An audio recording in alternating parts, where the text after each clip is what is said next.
Today, I'm speaking with Eitan Chitayat. Eitan has his own branding agency. Eitan has been working in advertising for many years. And Eitan is the author of I'm That Jew, as well as many posts since October 7. It's a unique conversation, and I hope you'll enjoy this conversation with Eitan Chitayat. Hello, and welcome to a new episode of the Business of Meaning podcast. And today, it is a special episode. I'm so honored that Eitan Chitayat has taken the time to speak with me. You will hear a little bit about his journey and branding and all the big names in advertising and his own agency. And you will hear as well about leadership, about courage, about speaking up, all the qualities that I love in people and that I believe it's important for entrepreneurs. Ladies and gentlemen, the one and only Eitan Chitayat. How are you, my friend? The one and only. I don't know. It's just a man, but thank you. I'm feeling good. It's really nice to be here. Thank you for having me.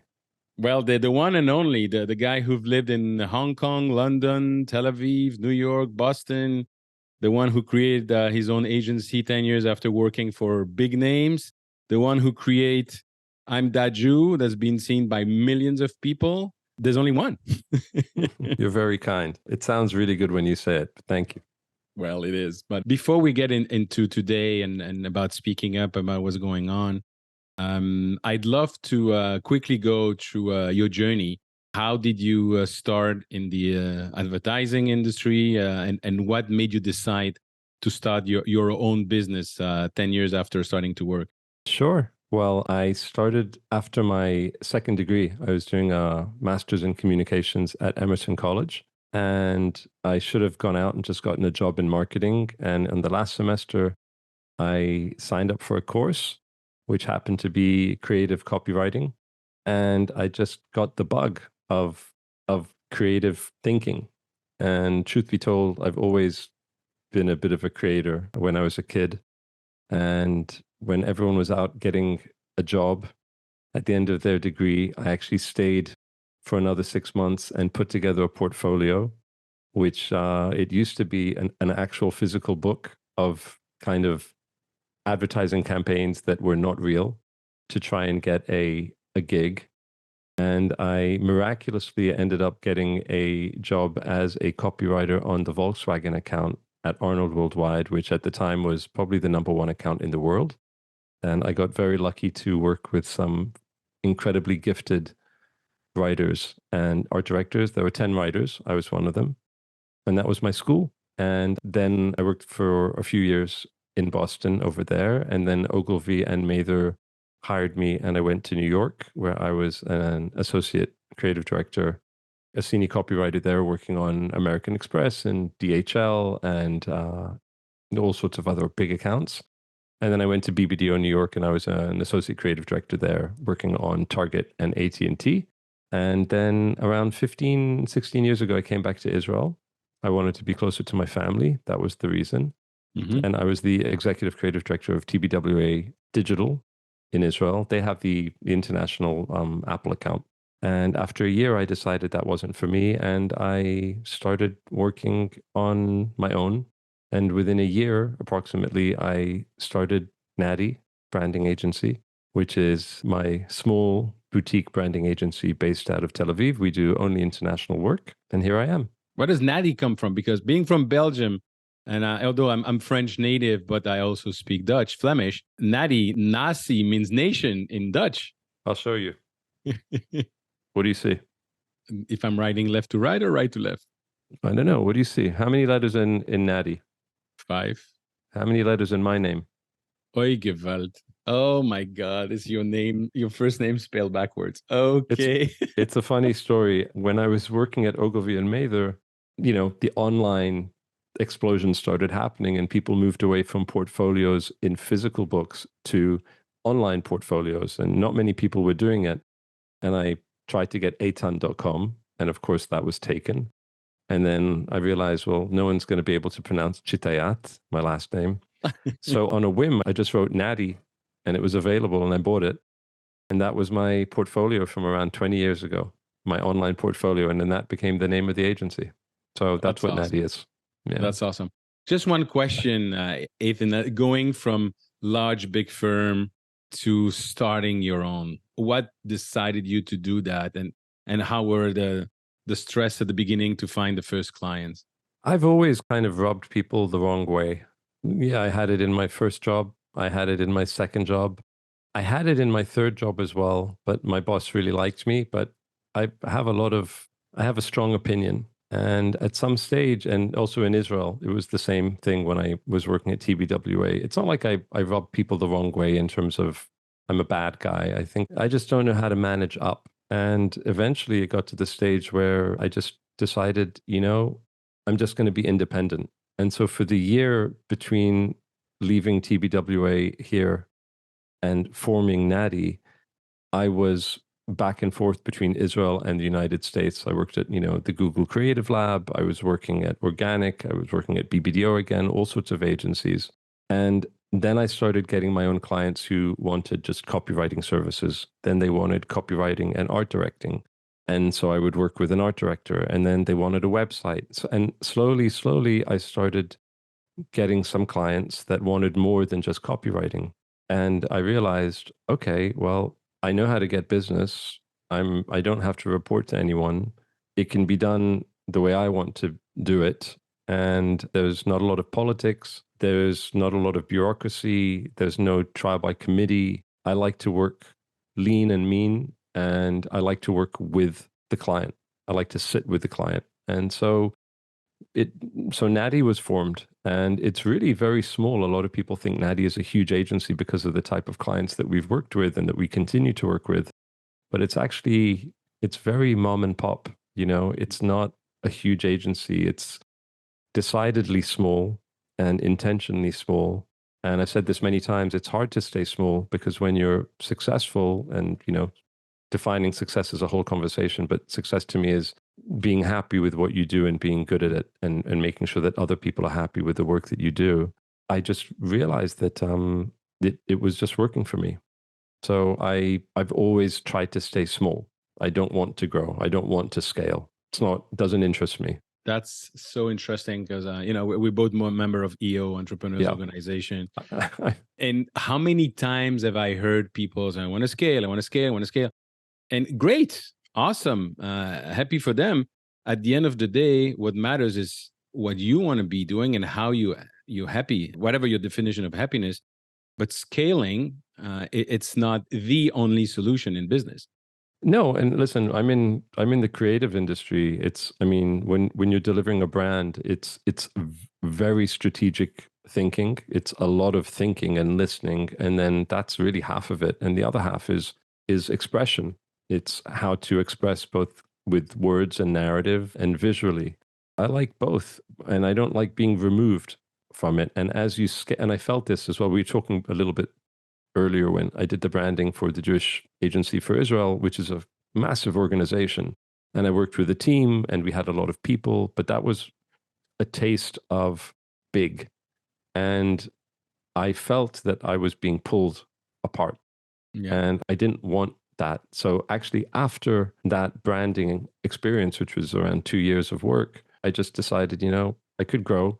We have the ability to grow, and I just decided not to. And another reason was because I'm a very present dad, and I want to be as present as I can with my kids. And I think that's the advantage of having kids late, which I did. Like, I've been there, I've done that, I've done everything I want to do. I'm a homebody. I like hanging out with my wife. I like hanging out with my kids. And if I can do creative work that makes people happy, then great. That's awesome. So, I had the honor, as we were discussing, to serve in the board of Keren HaYesod, so in Belgium, so the Jewish agency there. And to your point, doing great work, and there's also rules to be respected by all the responsible and everything. I want to get, of course, to the video you made and to what you're doing today, but just one question about branding and tapping into your experience. yes, sir. I'm targeting mainly people in the meetings and event industry, although I know people outside our industry now listening to this podcast, but I'm helping business owners. And business owners don't necessarily have the size or the means to hire a major agency. So what would be your advice for them in terms of branding and positioning themselves in a very competitive environment? I think that today it's, I wouldn't say it's easy to find good people, but it's easier to find good people that you can afford because of, I guess, the situation that we're all in right now, where you have a lot of independent people, you know, the gig economy, whatever you want to call it. So there are good people out there that can deliver brand strategy, that can deliver a narrative, that can deliver a logo and a visual identity, that can deliver a website. The problem happens when you have to bring all of these things together in a cohesive brand. That's when you really kind of need a branding agency. And I think that small companies, you know, when you get to a certain stage, it's an investment that you make in your business. I mean, I know that we're going to talk about Israel and we're Hmm. going to talk about For sure. the Palestinian problem, the Palestinian Israel conflict and everything. Mhm. But Israel hasn't invested in its narrative. It Correct. hasn't invested in its brand. And look at where we are right now in the war, the propaganda war. And the Palestinian cause has. And look at where they are. So to me, you have to invest in your brand. The results of investing in your brand are, I mean, there's a huge return on investment if you do it and you do it well. So it's an investment. You have Mhm. to be ready for it. I just, you know, living in Israel where it's an R&D country and not a lot of companies invest enough in their narrative is a mistake. And in America, I think because of the culture, you know, it's more of a, you grow up with advertising. It's you know, it's part of the vernacular, it's part of the culture. So I think that I think for smaller companies, you do need to invest. You do need to do your research and find the right people who can help you because it can really grow your business. It can, you can learn how to attract the right people and not the wrong people. You can speak their language. You can tell your truth to the people that want to hear it. It's not easy to find good people, but they are out there. Absolutely. And I can only agree with you. We're talking about the communication war that has been going on for decades. When you see how lies can be repeated ad nauseum and almost for people becoming truth, and I think it speaks as well to every entrepreneur, every leader, to decide what matters for them and to be able to speak up. I believed I do have a brand in the meetings and event industry from everything I've done for the people I've helped, and I'm very proud of it. And in the meantime, while I remain open and generous with everyone, quite frankly, I don't want to be helping people who are not supporting Israel or repeating lies against Israel. But that's my choice Mm. because I'm a business owner and because that's my integrity, my values, and how I feel good about it. Now, in 2015, you create that video, I'm That Jew, that has been seen by millions of people.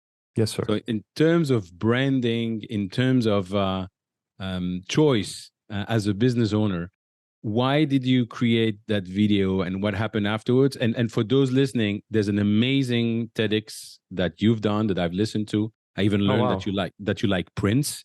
I love So, Prince. He's my hero. Yeah. but so how did you decide to do that video? And quite frankly, taking a risk because your agency will be then linked to that, and you will be linked to that video. That's a great question. Remember when I told you that I'm pretty blunt and I get in trouble?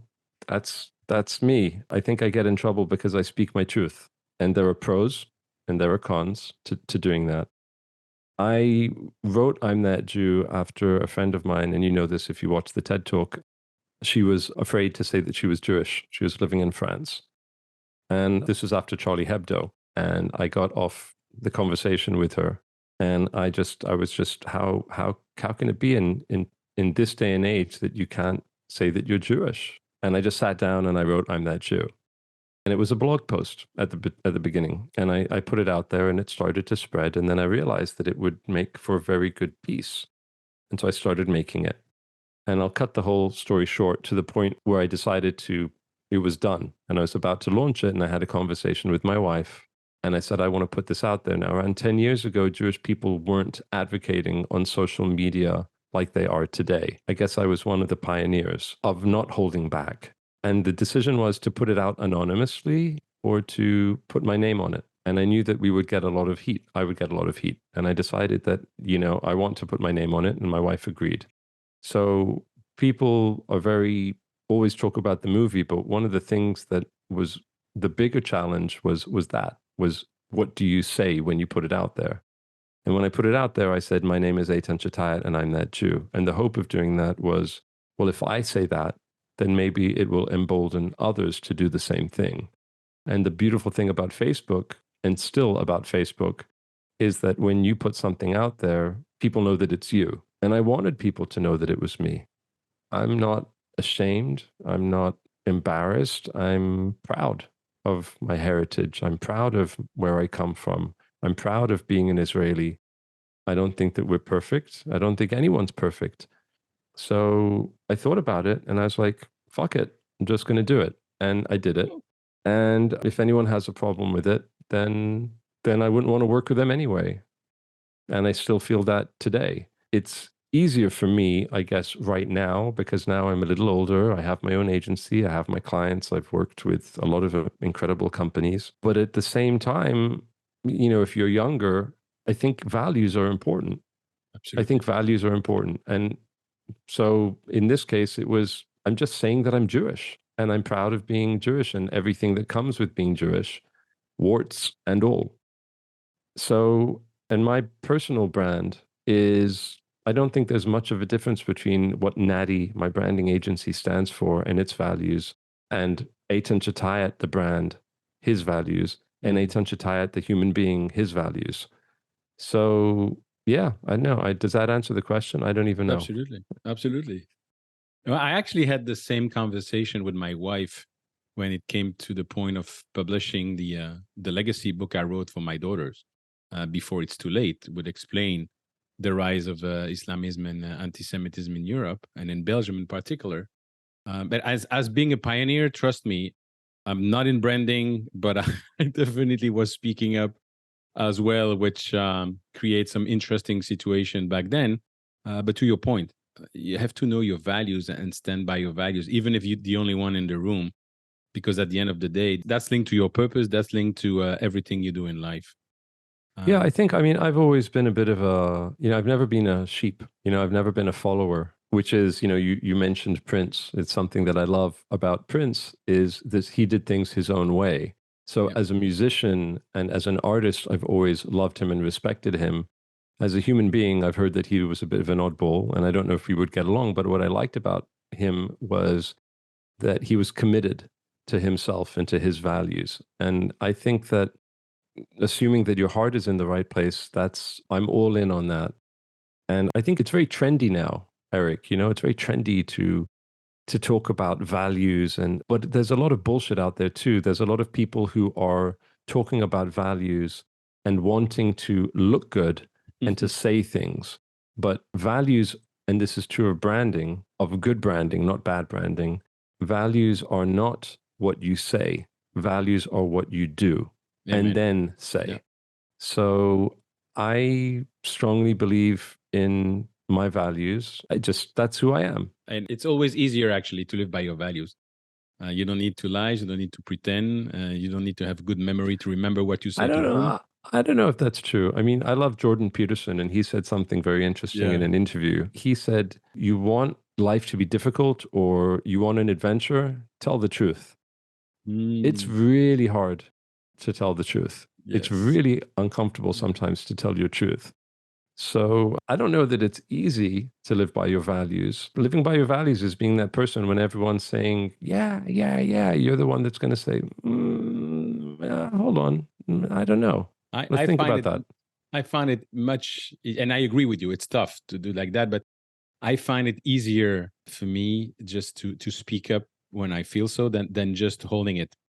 Yeah, because then it's heating me from the inside, and at the end of the day, it's affecting my health, affecting my sleep. And yeah, I go to sleep with a clear conscience. I mean, sometimes I look at my wife and I'll be like, too much? Did I go overboard? She's like, you were you, So, I have a reputation now. So, but I think it's important if there are young people listening, I think it's important to know what your values are, to know what you stand for. And it's not enough to keep it to yourself. You have to speak up, which is what a lot of Jewish people are doing now, and rightly so. Absolutely. Absolutely. And just one last thing about Prince. I also learned after he passed away, by the way, that he was very, very, very generous person. And he was helping a lot of organization, a lot of people, which I had no idea. And I even saw him in Brussels in another century, which was phenomenal musician. He was But then amazing. I've actually been working with his, you and I are of a certain age where we still remember Prince and the Revolution, his band. yes. So I work with his with Wendy Melvoin and Lisa Coleman. And by the way, the music that you heard on the piece that I released today, Dear Jewish Children, that one, they wrote that music for me, and they're incredibly talented. So I'm getting to work with Prince's musicians who are phenomenal in their own right. I mean, they're just two of the most accomplished musicians on the planet. If you ask me, Wendy and Lisa, people should check them out. They're amazing.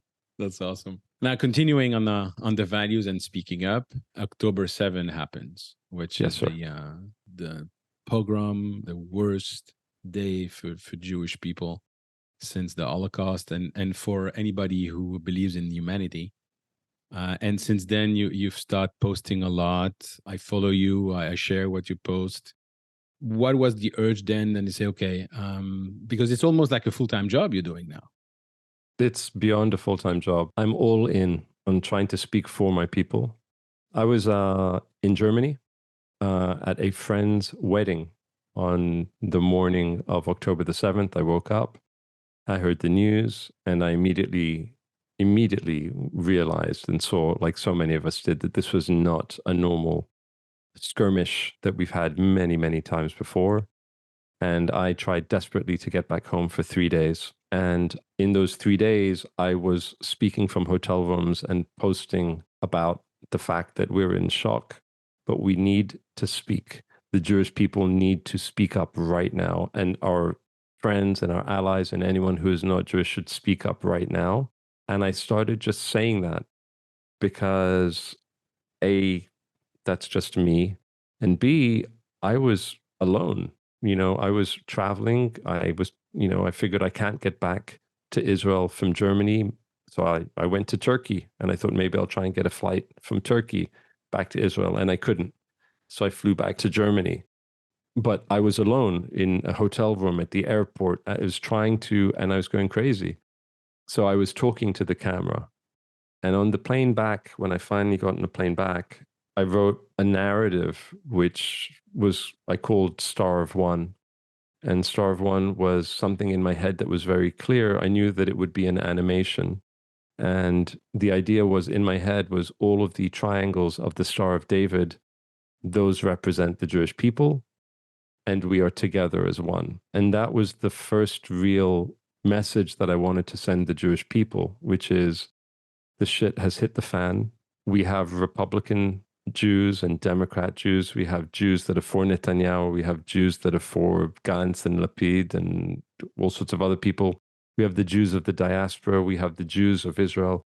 Everyone is all over the place. We feel fractured. We feel splintered, but we're not. We're one people. And then I got back to Israel and I started working on that piece and we put it out there. And sometimes I just have something in my head that I want to say as just an ordinary Jewish man who's living my Jewish experience. And I just feel the need to express it. And for some reason it resonates. But that was the first thing that I did. And eventually the state of Israel contacted me and asked if they could share it and if all of their embassies could share it. So they started sharing it. But since October the 7th, I've been trying to strengthen the Jewish people and strengthen what I feel is critical right now, which is to build up our spirit and to unify. And if that's what I know how to do, and if I'm able to strike a chord, then for me, it's an honor to do it. And also to express our feelings and our sentiments to those who are not Jewish so that they understand what we're going through. And that's my motivation. It's just to build strength and to make people feel that they're not alone. Mhm. because it's very lonely being Jewish when you are in a room full of non-Jews and they're like, do, we're just going through our day, and you're just like, you can't express the way you would maybe want to. It's very, very difficult being Jewish sometimes. We felt very alone in the weeks following October 7 as a Jewish people. And I think I've read so many things from so many people, but I think you said something along the lines that we felt alone, but we feel also we've never been as united as we can be. I think we're united right now. I think we're also scrambling. I think that it's a very complicated situation. There are a lot of different opinions about what to do with the Palestinians, what to do with the world, what to do in your community, how to speak about this. We have a counter narrative, which is in the news, but we also have a counter narrative when we meet people at the office, maybe. So it's very, very complicated. And I think that we are united, but the idea is to stay united because this war has just begun. Yep. The cat's out of the bag. This is our 9/11. This is not anything other than that. And in many ways, it's worse than 9/11. So we have to stay united and we have to figure out, I think, a way to speak to other people who don't understand the situation, don't understand the complexities. It's very difficult to tell someone who is being fooled by lies, they're being lied to. So how do you counter that?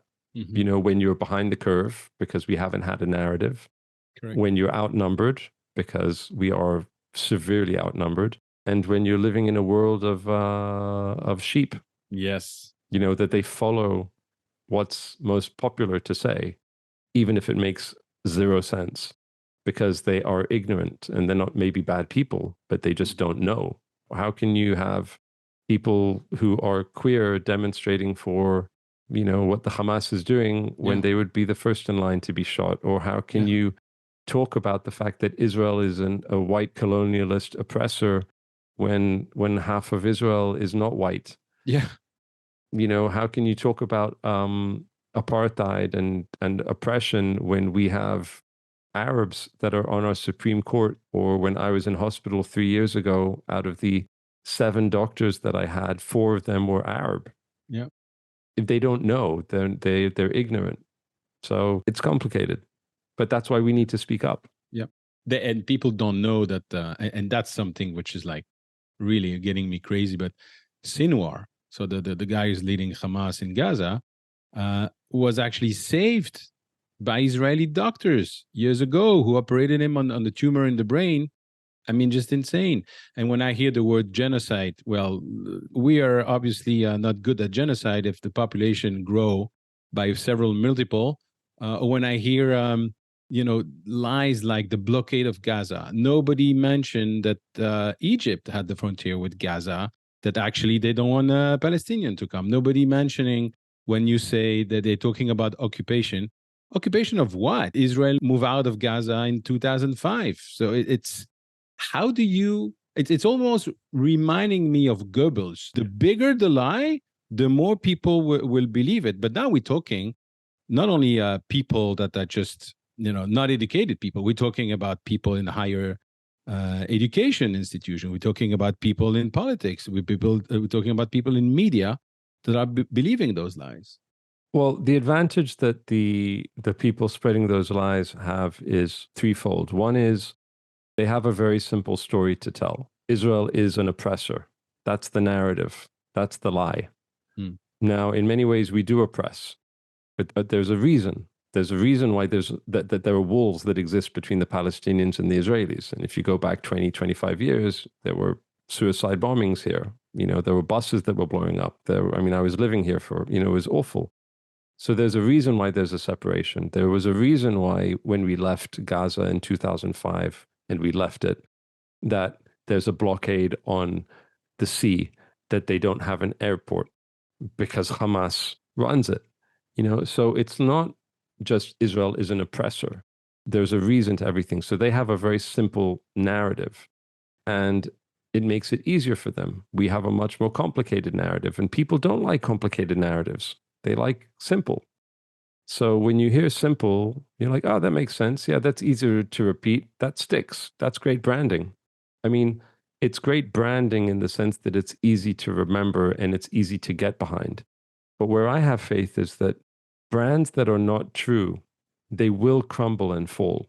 And in time, the Palestinian narrative, I'm talking about Hamas, but also a lot of people, a lot of Palestinians that support Hamas, Mhm. their narrative will crumble. It'll take time. And I don't know how many people will lose their lives in the meantime. But our narrative will not crumble because our narrative is a true narrative.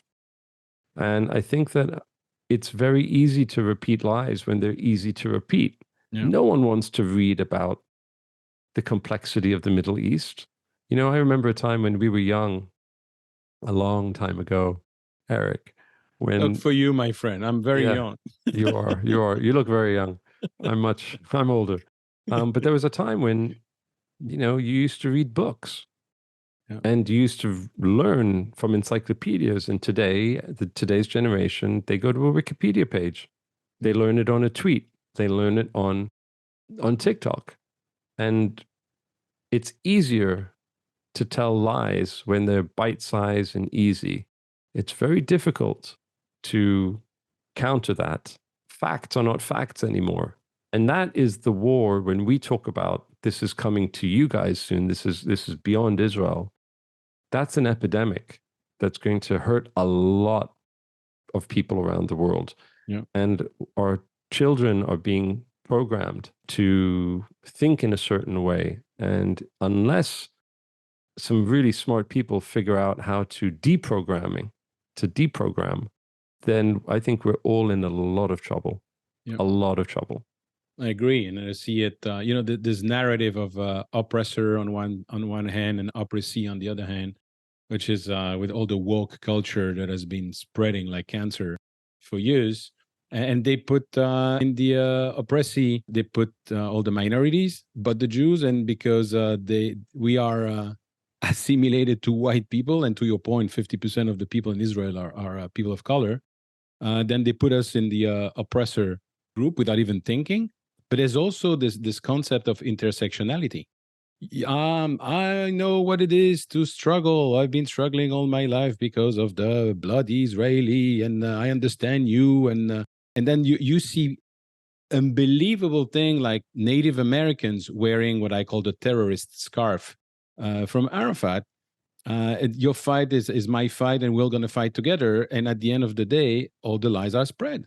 Yeah, it's people are lazy. I Yeah. mean, I don't mean that as a diss. I don't mean that as a put down. But learning takes work, you know, but it's very easy nowadays to just accept things as fact because someone said it. You know, more people are saying more things all over the place. And I really do worry for our society when ordinary people in the States, ordinary people in Europe are siding with Hamas and justifying rape, justifying beheadings, justifying burning families alive, justifying execution style murder, justifying mutilations and dismemberment on a level which is not an isolated incident, when it's over 1,000 people and they can't differentiate between pure evil and what they perceive as evil, which is not pure evil. That to me is as terrifying as October the 7th. It's Agreed. actually terrifying. It's actually terrifying as a father of two boys to see what type of world they are going to inherit. And I think that it's on us to sound the alarm, you know. Agree. It's just it's really scary, Eric. I totally agree with you. And I always say that if we don't react now in the US, in 20 years, we're going to be doomed like Europe. And if America falls, then nobody's going to fight for freedom. The free world is gone. That makes me think of one other question I'd like to have your opinion on. A nice uplifting podcast we're having here. You know what? Facts don't care about your feelings. Let's say Yeah. it like the way it is. That's what my father-in-law always tells me. He reminds me, facts don't care about feelings. Yeah, go ahead. Sorry, I interrupted you. No worries. So I want to say like 12, 15 years ago, there was a guy in Belgium who was Secretary of Cooperation Development. His name is Charles Michel, and he's now the head of Europe with the lady von Leyen from Germany, which is scary that he's there. I remember listening to an interview that he gave at Radio Judaica in Brussels, while his father was actually commissioner of cooperation at the European level. And the question he was asked was, Mr. Secretary, you know that we are financing with taxpayer money, and that's we, it's the Europe and the US. We are financing with taxpayer money the school books of young Palestinian, and we're not even talking about Hamas. We're talking about Abbas and the Fatah and all the people in the so-called West Bank. We are financing school books where they learn to hate, when they learn math by saying 7 Zionists, 3 are killed, how many are left? What do you think about that? And his answer was, well, we know it's a problem, so now we're only going to finance the infrastructure. And I almost crushed my car. I was listening to it on the radio in the car. It was like, how could they do that? So now we know that 75% of Palestinian people have been raised in hate of the Jews. And a child is a child is a child, okay? It's how you raise them or her. What do you do in terms of communication, in terms of education, to really have a plan in the long term for people to live in peace, when we know that this is happening, and that, by the way, Abbas being a former KGB agent and having written a thesis that was negating the Holocaust, that's the type of leader that some people in the US and Europe want to take over Gaza. What do you do in terms of communication with that? I think that actually what Elon Musk suggested around a week ago was a great 3-step plan.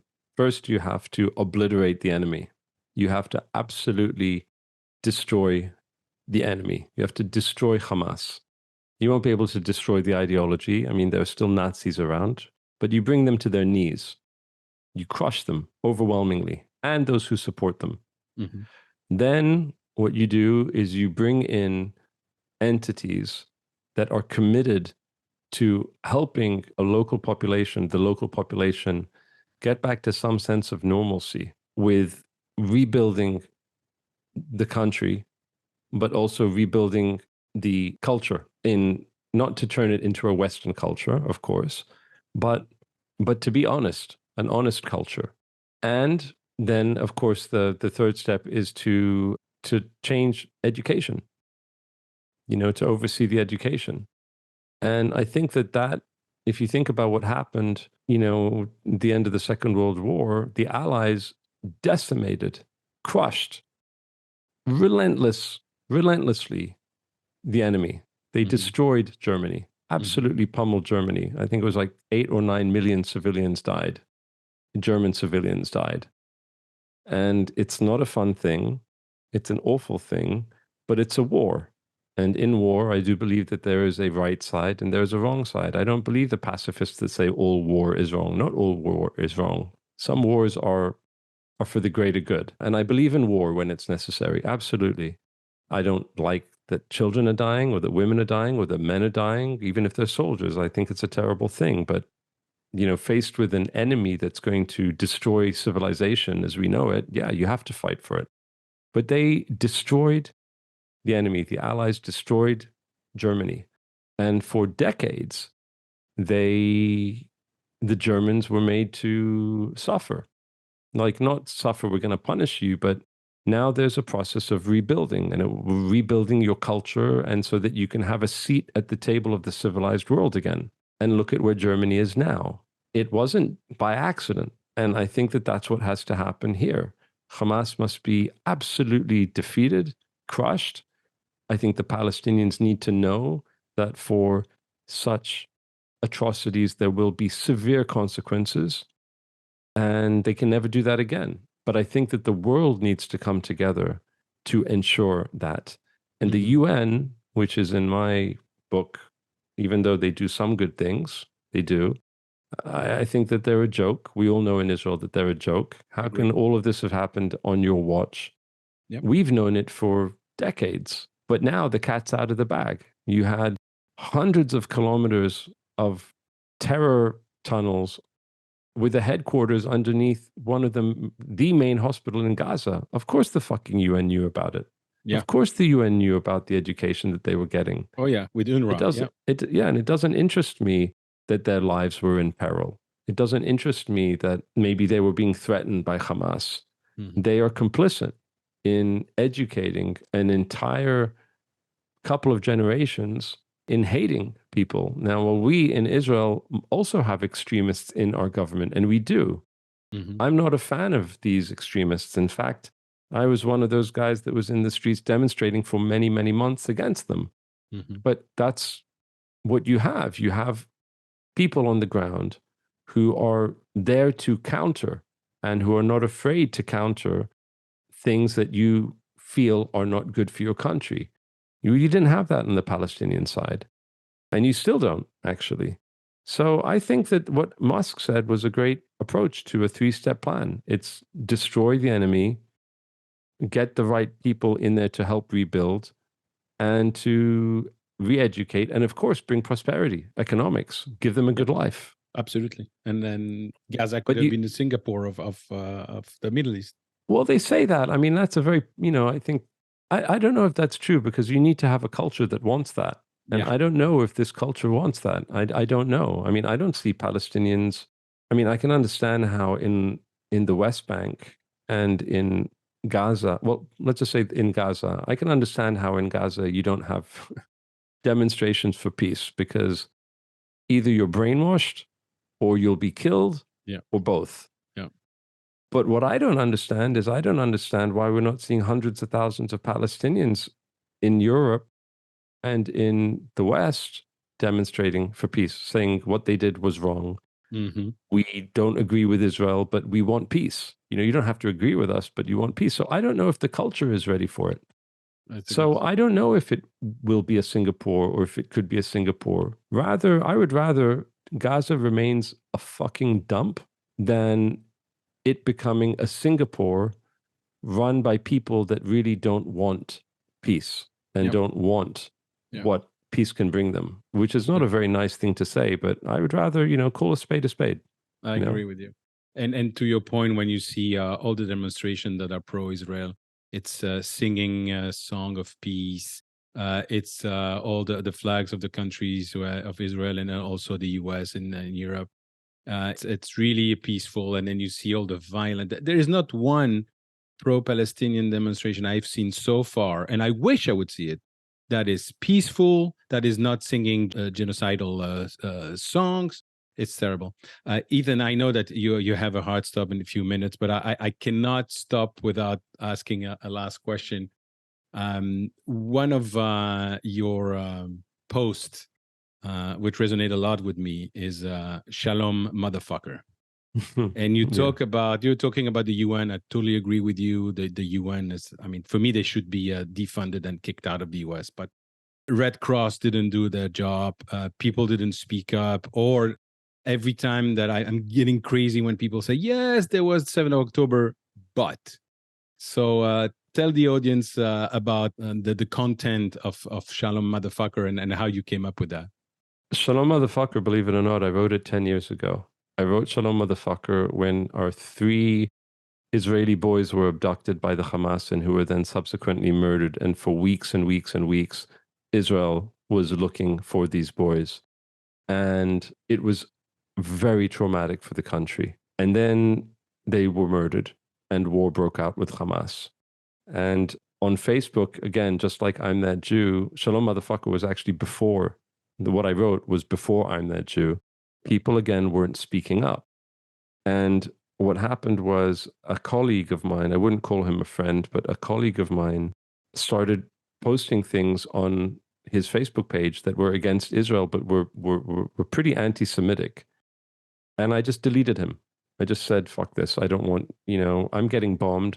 I'm holding my baby in my arms while I'm getting bombed. And he's not asking how I am. He's just posting lies about my country. He's not a friend of mine. He saw that I deleted him, and he wrote to me and he said, "You should know as a Jew that genocide is never justified." And I was like, motherfucker. And so I sat down and I wrote a piece, and it ended with, you can have all that hate, you can have all the lies, you can have all the deceit, you can have all the craziness, and you can have that, but you can't have me at the same time. So if you're putting that shit out there, shalom, motherfucker. So shalom, as you know, it means peace, but it also means goodbye. So I wrote that, and it was an article that when I put it on Facebook, and this is pretty unbelievable at the time, it got 250,000 shares on an article, because I basically had said something that a lot of Jewish people were struggling with saying to their friends, because you had to defend Israel, but it's very difficult to defend Israel. Anyway, then this thing happened, and where we are now, October 7th, and the same thing was happening. So I rewrote it. I edited it to make it more today. Like, I modified like 25% of it. And then I decided this time I'm going to say it. I'm going to speak to a camera and I'm going to just say it. And I think I did it I think it was one take, which is pretty nuts because it's a 10-minute monologue, which ends with "Shalom, motherfucker." And yeah, and then it went viral. I think it's been seen a few million times already. Love it. I love it. Eitan, I always ask a question at the end of the podcast in a more positive way, but when we see each other in 1 year with a bottle of champagne, what are we going to celebrate?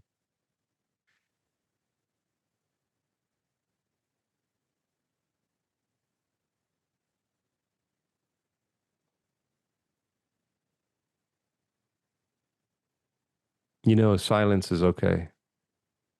I hope you don't edit out the thinking. Nope. Absolutely. What are we going to celebrate?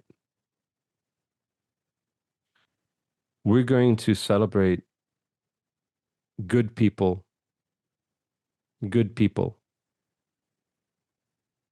doing the work that is needed to learn and to hear the other and to empathize with the other.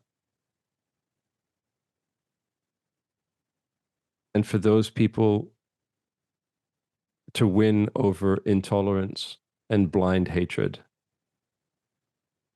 and to condemn it and to not stand for it, and to teach our children that intolerance and racism and hatred and evil and rape are wrong, and that we should not be afraid because everyone will speak up against it. I won't drink the champagne because when I do, I get terrible migraines, but I'll have a beer with you, mate. Thank you so much. For those who want to follow your work as Words from Eitan on Facebook, here on all the different platforms, how can they reach you and how can they support you in everything you do? Well, first of all, yeah, you can look me up. My Facebook platform is Words by Eitan Chitayat, and on Instagram I have a public and a private account. Of course, on LinkedIn you can follow me, and on Twitter it's my name. I could definitely use some support with people sharing my content if you feel it. And I'm not funded right now. So if anyone believes in what I'm doing and then can help me to continue what I'm doing, there's a foundation that has been set up, and it has set up a page for me. It's a 501(c) nonprofit. Yeah, that's what it is. And it's that's a way to help me as well, so I can continue to do the work that I'm trying to do and just speak up. I think that's the biggest thing that people can do, is speak up against evil. But before you think something is evil, do the work, read up, go to different sources. Don't just see something and believe that it's true and post it and share it, because by doing that, you're adding fuel to the flames. And you probably, especially when it comes to the Palestinians, you're probably hurting them more than you're hurting us, by spreading these lies. So that's a good way to support what I'm doing, is speak the truth. Eitan, thank you so much. Thank you, sir. I appreciate it. Thanks for taking the time to speak to me. Eitan, thank you so much for taking the time to speak with me today. And more importantly, thank you for everything you're doing and everything you're posting and for speaking up. Ladies and gentlemen, if you want to connect with me, please do so on LinkedIn or join my Facebook group, www.eventbusinessformula.com/group. And if you learn anything in this conversation with Eitan, please share it with your network. Thank you. Bye-bye.